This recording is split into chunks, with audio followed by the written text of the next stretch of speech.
Hello everyone, welcome to my class. आजको क्लासमा म हजुरहरूलाई जापानिज अङ्कहरू, जापानिज काउन्टिङ चाहिँ कसरी पढ्ने त भन्ने कुरा सेयर गर्न आइरहेको छु। यदि हजुरहरू मेरो च्यानलमा नयाँ हुनुहुन्छ भने मेरो च्यानललाई सब्सक्राइब गरिदिनु हुन अनुरोध गरे। ओके, सबैभन्दा पहिला अङ्ग्रेजी भाषामा, नेपाली भाषामा र जापानिज भाषामा हेर्नुहोस् त, यो अङ्क चाहिँ सेम यसै गरी लेखिन्छ, खाकी खाता भन्छ, लेख्ने तरिका चाहिँ सेम छ है।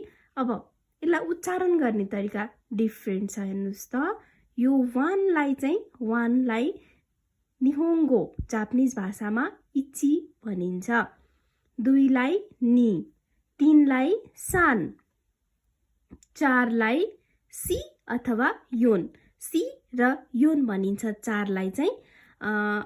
यसको चाहिँ अब सी कस्तो ठाउँमा युज हुन्छ, योन कस्तो ठाउँमा युज हुन्छ, यो चाहिँ तपाईँहरूले अगाडिको अरू क्लासमा थाहा पाउनुहुनेछ। त्यस पछाडि 5लाई गो, 6लाई रोकु, 7लाई सिची अथवा नाना, यो पनि सेम प्रोसेस हो। कुनलाई सिची भनिन्छ, कुनलाई नाना भनिन्छ, यो अगाडिको क्लासमा थाहा हुनेछ। त्यस पछाडि हाची, 8 भनेको हाची भयो, 9 भनेको क्यू, 10 भनेको ज्यू। हेर्नुहोस् त, 1 2 3 4 5 6 7 8 9 10 हामी नेपालीमा भन्थ्यौँ हो। अब जापानिजमा इची, नि, साङ, सी, योङ, गो, रोक्कु, सिची, नाना, हाची, क्यू, ज्यू है त। त्यस पछाडि अब तपाईहरुले यति याद गर्यो भने इनफ हुन्छ है।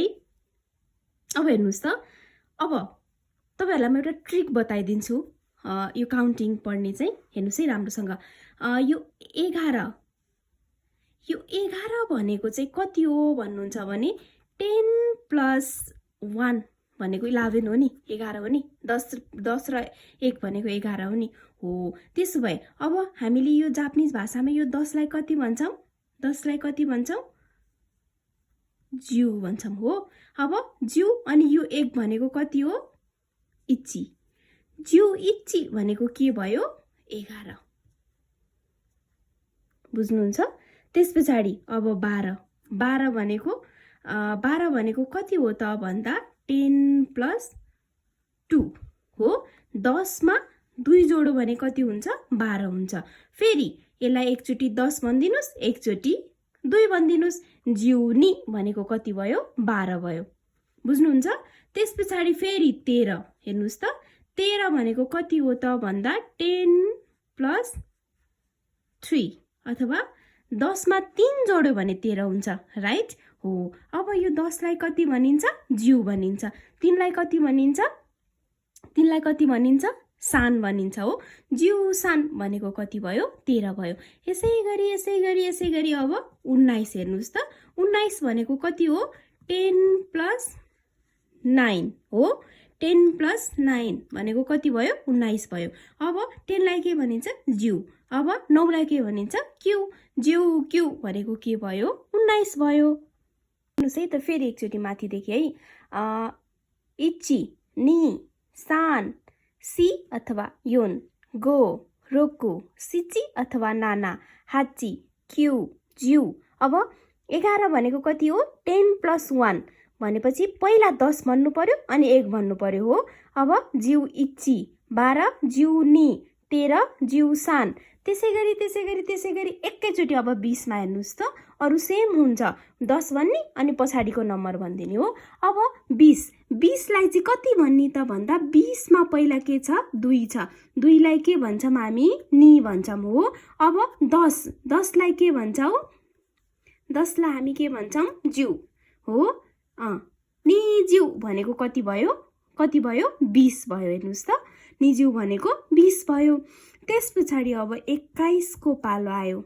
फर्स्टमा हेर्नुस्, यो 21 कतिवटा अक्षर मिलेर बनेको छ, 2टा अक्षर मिलेर बनेको छ हो। अब हेर्नुस् है त, यो भित्र चाहिँ एउटा कुरा लुकेको छ के, 21 भित्र चाहिँ हेर्नुस् त, यो 2 भयो हो। पहिला 20 भन्नु पर्यो नि, पहिला 20 भन्नलाई के छ त भन्दा 2 × 10 + 1। हेर्नुस् त, अब 2 लाई कति भन्छौं नि हो 10 लाई कति भन्छौं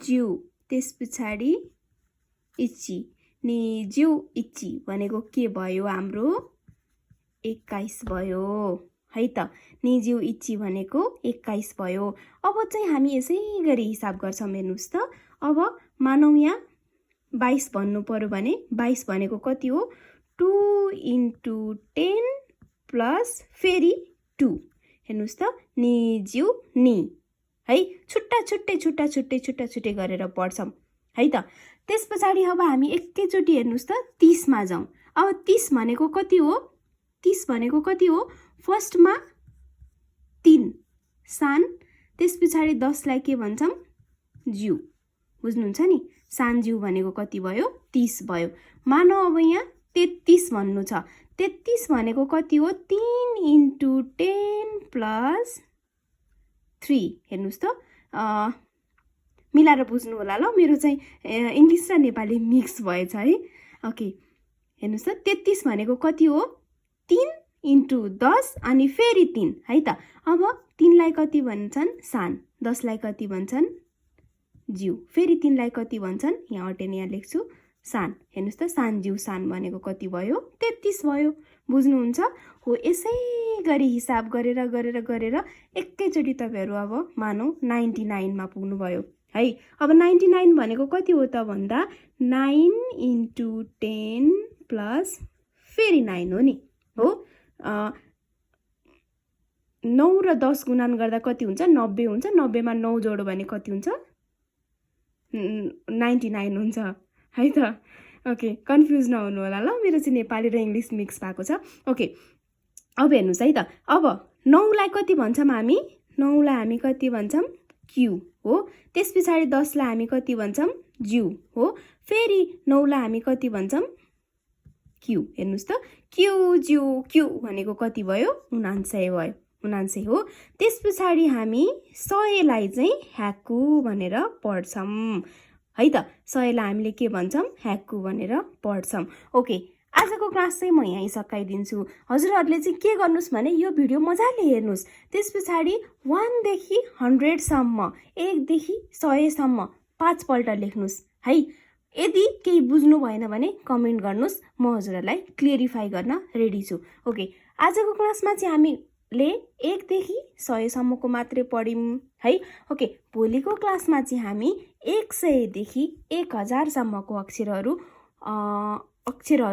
होइन काउन्टिङहरू पढ्न सिक्छौं है त okay thank you for watching bye bye भोलिको क्लासको लागि फेरि आउनु होला okay thank you for watching bye by